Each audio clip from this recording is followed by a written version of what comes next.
শুভ সকাল আমার প্রিয় বন্ধুরা। কোচবিহার জেলার ছোট্ট একটা গ্রাম থেকে আমি পিঙ্কি আর আমার ব্লগ চ্যানেলে তোমাদের অনেক অনেক ভালোবাসা আর অনেক অনেক স্বাগত। আশা করছি তোমরা যে যেখান থেকে আমার এই আজকের ভিডিওটা দেখছো সকলেই তোমরা সুস্থ আছো আর ভালো আছো। আর আমরাও ভগবানের আশীর্বাদে ভালোই আছি। আর বাবার বাড়ি মানেই এক আকাশ পরিমাণ শান্তি। সেই শান্তি খুঁজে পেতেই দেখো বাবার বাড়ি চলে আসছি।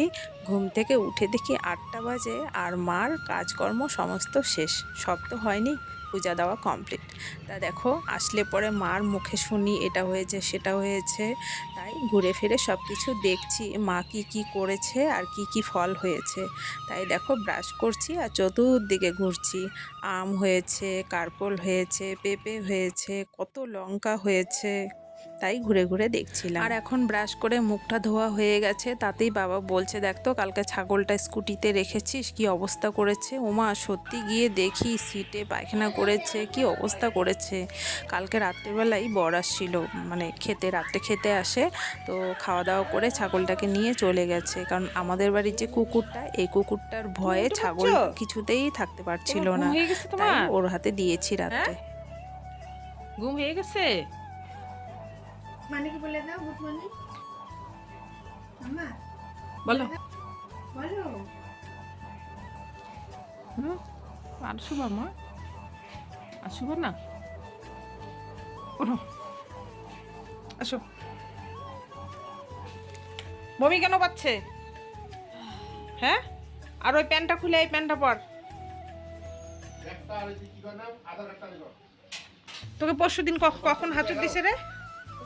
হ্যাঁ সন্ধ্যাবেলা কটার দিকে? এটা খুঁজেছ না কটার দিকে?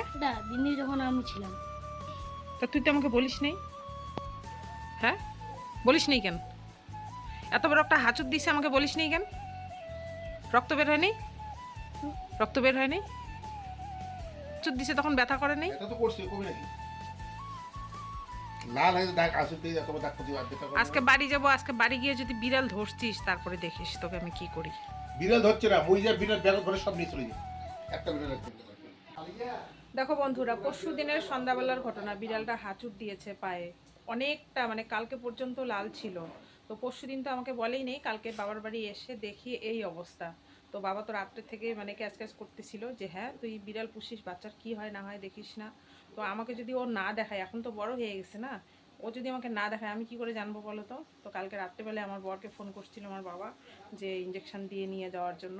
তো এখন সকালবেলা মাকে একটু লুচি বেলে দিচ্ছিলাম, এখন ফোন করে আমাকে বলছে আমি আধার কার্ডটা এনে দিই, তুমি নিয়ে যাও। তো আমি যেতে চাইলাম, তো বাবা আবার বলছে যে না তোর যেতে হবে না, আমি নিয়ে যাই, আমি গিয়ে ভ্যাকসিনটা দিয়ে নিয়ে আসি। কারণ বলা যায় না, যদিও পোষা বিড়াল আমাদের, তো বলা যায় না ভবিষ্যতে কি হয়, যদি খারাপ কিছু হয় তখন তো আর কিচ্ছু করার থাকবে না। তাই বাবা ভ্যাকসিন দেওয়ার জন্য এখন নিয়ে যাবে। তাই এই যে খেয়ে দিয়ে এখন রেডি হলো, 10টা বাজে, 10টার দিকেই খোলে, নিয়ে যাবে রাজারহাট মহিষবাতান হসপিটালে, এখানে গিয়ে ভ্যাকসিনটা দিয়ে নিয়ে আসবে। এত দুষ্টামি করে না, কি বলবো তোমাদের, মানে এত চঞ্চল, এত কথা বলে। কি বসছে মুখটা ধো, না হলে আর একটু এই যেটা পোকাটা, ওই যে পড়লো ওইখানে, কি জানো কি বা পোকাটা। সারাটা দিন বিড়াল নিয়ে থাকে, সারাটা দিন, মানে বাচ্চাকে দুধ খাওয়াবে, ও ধরে বেঁধে দুধ খাওয়ায় বাচ্চাকে, এরকম করে জানো তো। আর ধরবি বিড়াল?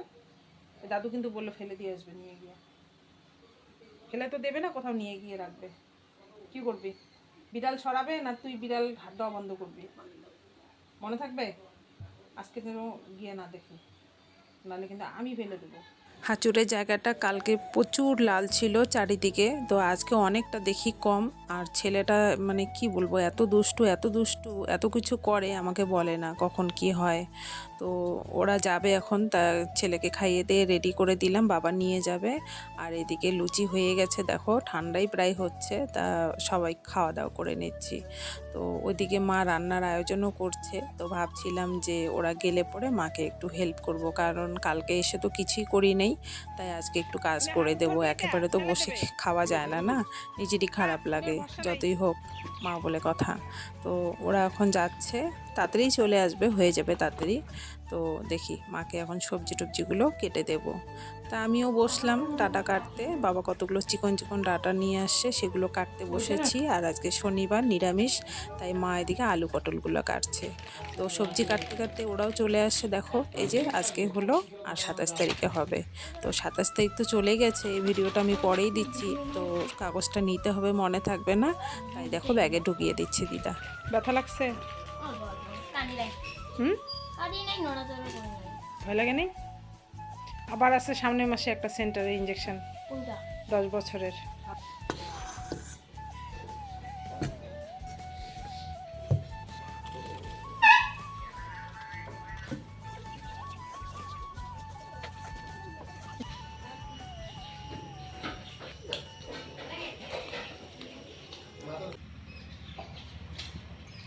দেখো বন্ধুরা, আজকে আম কাটতে কাটতে ছোটোবেলার একটা খেলা মনে পড়লো। আগে আমরা ছোটোবেলা কি করতাম, মানে সব বাচ্চা কাচ্চা মিলে এরকম আমের বীজ নিয়ে মাঝখানে কেটে এরকম ফাঁকা হয়, মানে এমনি ফাঁকা থাকে, এর মধ্যে কাঞ্চন ফুলের পাতা বা কচু পাতা ভিতরে দিয়ে যদি এইভাবে লাগিয়ে বাজানো যায় তাহলে খুব সুন্দর একটা শব্দ হয়। তো এখন শব্দটা সেরকম হচ্ছে না, কাঞ্চন ফুলের পাতা দিয়ে বেশি সুন্দর আওয়াজ হয়।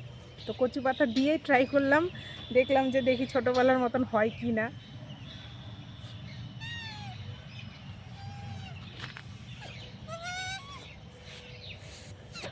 যারা উল্টানো হয়েছে মানে এটা।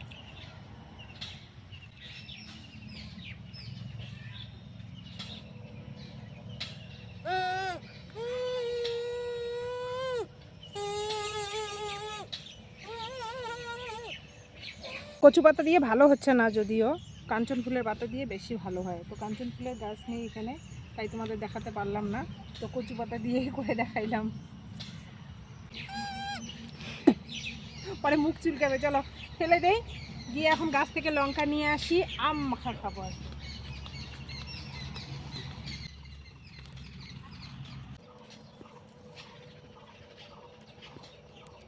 আমটা ফাইন করে মাখবো, লেবু পাতাও নেবো তার সাথে। আমার মায়ের হাতে লাগানো গাছ, যা লাগায় তাই হয়, খুব সুন্দর ফল হয়। তো দুটো লঙ্কা নিলাম, দুটো না আরেকটা নেই না, সব কালো লঙ্কা।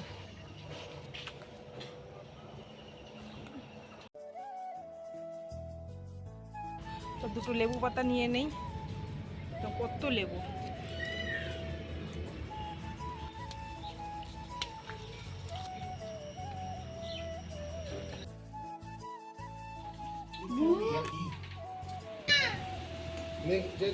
কি সুন্দর লাগছে। এটা দিদুনকে দিয়ে আসো তোমাকে। খাবি না?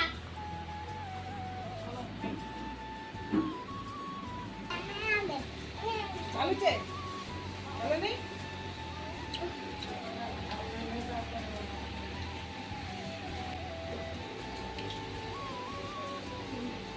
চোখ মার। দেখো বন্ধুরা, চেটে পুটে থালা পুরো পরিষ্কার করে দিল। তাহলে কি খাওয়া যখন খাবো পরিষ্কার করে খাবো, রেখে এগুলো খাবো না। খাবার খেতে হবে এর মতো, একটাও ছাড়বে না। আমি ভাত খাইলেও আমার থালা পরিষ্কার, আমি খেলেও সেই দারুণ। ফাটাফাটি। আর এখন আম খেয়ে আসলাম, বোনের চুলগুলো একটু ঠিক করে দেব, কারণ চুলের অবস্থা ওর খুব খারাপ। তো চুল কাটতে বসলাম, এখন দেখো চুলগুলো কাটিং করে দিচ্ছি, হালকা একটু কাটিং করেছি, দেখো কেমন হয়েছে জানিও, যদি ভালো লাগে অবশ্যই তোমরা কমেন্টে জানিও। তোমাদের উত্তরের অপেক্ষায় আমি থাকি, কিন্তু তোমরা কেউই কোনো কিছু কমেন্ট করো না, তবুও আমি আশায় থাকি যে তোমরা কমেন্ট করবে। তো বোনের চুলগুলো কাটতে কাটতে আমারও যে কী হলো, মানে অনেক দিন থেকে চুলটা একটু ছোট করতে চাইছি, কিন্তু অনেকটাই ছোট করে ফেললাম এই কারণেই, কারণ এত লম্বা লম্বা চুল খোপা করে রাখি, প্রচণ্ড মাথার যন্ত্রণা হয় আমার। তাই মাও একটু বকা দিল যে এত লম্বা লম্বা চুল রাখার দরকার নেই, কারণ গরমে তুলে রাখতে হয়। তাই আজকে মায়া দয়া ত্যাগ করে এত লম্বা লম্বা চুল আমি কেটে ফেলে দিলাম। তো ভিডিওটা এখানে শেষ করছি বন্ধুরা, ভালো লাগলে একটা লাইক কমেন্ট শেয়ার করে দিও, আর তোমাদের উত্তরের অপেক্ষায় রইলাম, কেমন লাগলো তোমাদের ভিডিওটা জানিও। তো আজকে এই পর্যন্ত রইলো, আবারও দেখা হবে তোমাদের সাথে পরবর্তী কোনো ব্লগে। তাই দেখো আগে কেমন ছিল চুলটা আর এখন কেমন হয়েছে সেটাই তোমাদের সাথে একটু শেয়ার করলাম। চলো টাটা।